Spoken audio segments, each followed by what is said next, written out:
खबर इस वक्त आ रही है। ईरान के राष्ट्रपति मसूद पेजेशकियान ने कहा कि ईरान अब इजरायल को जवाब जरूर देगा। 26 अक्टूबर को हुए हमले को लेकर यह ईरान की बहुत बड़ी वार्निंग है। इजरायल ने ईरान के 3 प्रांतों में हमला किया था और इस हमले में नेतन्याहू ने ईरान के एयर डिफेंस नेटवर्क और मिसाइल फैक्ट्री को तबाह करने का दावा किया है, जिसके बाद से अब ईरान ने अपना आक्रामक रवैया अख्तियार कर लिया है और ऐसे में बार बार उसकी ओर से इजरायल को चेतावनी दी जा रही है। और इजरायल की राजधानी तेल अवीव में बड़ा आत्मघाती हमला हुआ है। रिपोर्ट्स के मुताबिक एक इजरायली अरबी मूल के ट्रक ड्राइवर ने इजरायली सैनिकों को कुचलने की कोशिश की। हमला मोसाद के हेडक्वार्टर के ठीक सामने हुआ। बताया जा रहा है कि हमले में 10 इजरायली सैनिकों की मौत हो गई है, जबकि 50 से ज्यादा घायल हैं। अभी कुछ वक्त पहले ही ब्रिटिश खुफिया एजेंसी ने एक एडवाइजरी जारी की थी, जिसमें साफ कहा गया था कि ईरान फिदायीन हमले कर सकता है। तो क्या ईरान ने बदले का प्लान भी एक्टिव कर दिया है?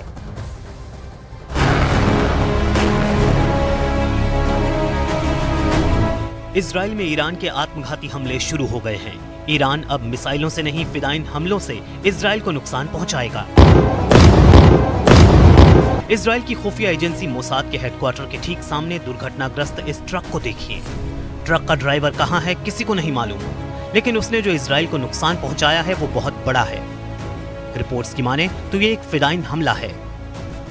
इस ट्रक के ड्राइवर ने इजरायली सैनिकों को जानबूझकर कुचलने की कोशिश की, जिसमें 10 सैनिकों की मौत की खबर आ रही है, जबकि 50 लोग घायल बताए जा रहे हैं। कई सैनिकों की हालत गंभीर बताई जा रही है। टक्कर इतनी जोरदार थी कि मरने वालों की संख्या बढ़ भी सकती है। रिपोर्ट्स के मुताबिक हमलावर एक इजरायली अरब था। इजरायल की पुलिस ने साफ साफ कहा है कि ये आतंकवादी हमला है।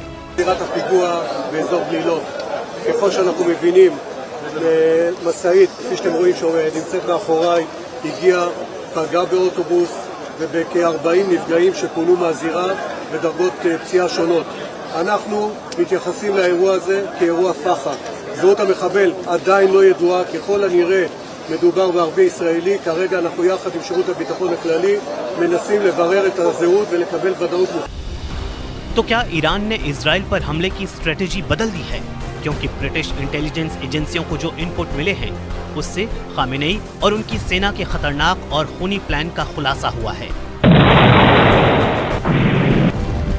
इस प्लान के मुताबिक ईरान सिर्फ इजरायल पर मिसाइलों से ही धावा नहीं बोलेगा, बल्कि इजरायल के बाहर मौजूद उसके ठिकानों पर ब्लास्ट कर सकता है। सूत्रों के मुताबिक ईरान ने इजरायल के साथ साथ अमेरिका को भी जख्म देने का प्लान बनाया है। ईरान इजरायल पर बैलिस्टिक मिसाइलों से हमला कर सकता है। अमेरिका और यूरोप में इजरायल के दूतावास पर खतरा मंडरा रहा है। अरब में मौजूद अमेरिकी सैन्य बेस पर भी हमला कर सकता है। इसका मतलब ये हुआ कि ईरान एक साथ इजरायल और अमेरिका के खिलाफ 3 फ्रंट खोलने जा रहा है। अमेरिका और यूरोप में हमले ईरान के स्लीपर सेल और फिदायीन हमलावर अंजाम देंगे।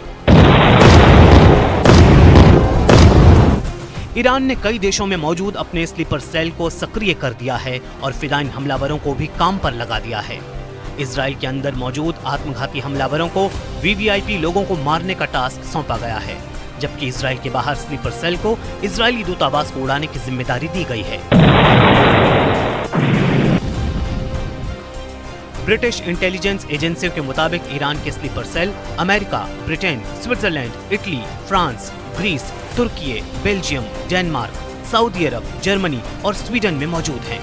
तेहरान में मौजूद अंडरग्राउंड बंकर से कानी स्लीपर सेल को आदेश दे रहे हैं।